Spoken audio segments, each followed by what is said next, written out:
Mominabad town में पाक फौज और पाक फसाइया के साथ यकजहती भारत के खिलाफ ऑपरेशन में जिस तरह तारीखी फतह हासिल की थी, इस पर मोमिनाबाद टाउन ऑफिस के तमाम स्कूलों में कुरान खानी, परचम कुशाई और पाकिस्तान की सलामती, पाक फौज के शोधा के लिए दुआ का एहतमाम किया गया और यौम तशक्कुर रैली का इनेकाद किया गया और तीनों मुसल्लह अफवाज के सरबराहों को तारीखी फतह पर सलाम पेश किया गया। चेयरमैन मोमिनाबाद टाउन मलिक आरिफ ऐवान की हिदायत पर सैयद ज़ैन अली शाह पार्लिमानी लीडर बल्दिया उस्मा कराची, चेयरमैन असद अमानुल्लाह और डिप्टी पार्लिमानी लीडर बल्दिया उस्मा कराची, चेयरमैन सलाहुद्दीन यूसुफ सई की क़यादत में यौम तशक्कुर rally camp office town municipal corporation Mominabad से Afaq Shahid park SSP office ज़िला गरबी तक निकाली गई। रैली में मोमिनाबाद टाउन के UC के चेयरमैन, वाइस चेयरमैन, काउंसलर्स और टाउन अफसरान, मुलाजमीन और आवाम की बड़ी तादाद मौजूद थी। रैली के शिरका ने पाकिस्तानी परचम उठा रखे थे और फजा में पाकिस्तान जिंदाबाद, पाक फौज जिंदाबाद, पाक फजाइया जिंदाबाद के नारों से गूंज रही थी।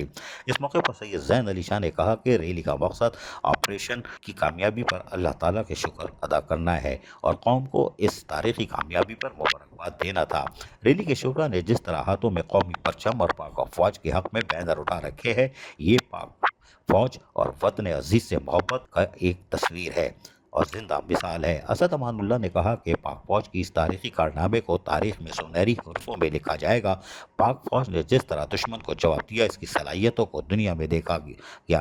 दुश्मन ने जब भी पाक सरजमीन की तरफ मैली आंख से देखा, हमारी मुसल्लह अफवाज ने ऐसा ही दंदान शिकन इनको जवाब दिया है और यकीनी तौर पर ये इसी काबिल थे और पाक फौज को आज यकीनी तौर पर महसूस कर रहे होंगे कि ये सीसा पिलाई हुई दीवार है, इसको पाश पाश करना मुश्किल है। अजीज़ आरिफ, KBS बल्दियाती न्यूज़ कराची।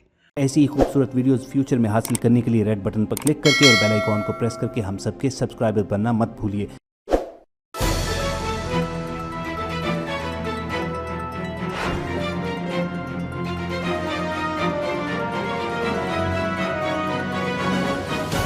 KBS बल्दियाती न्यूज़।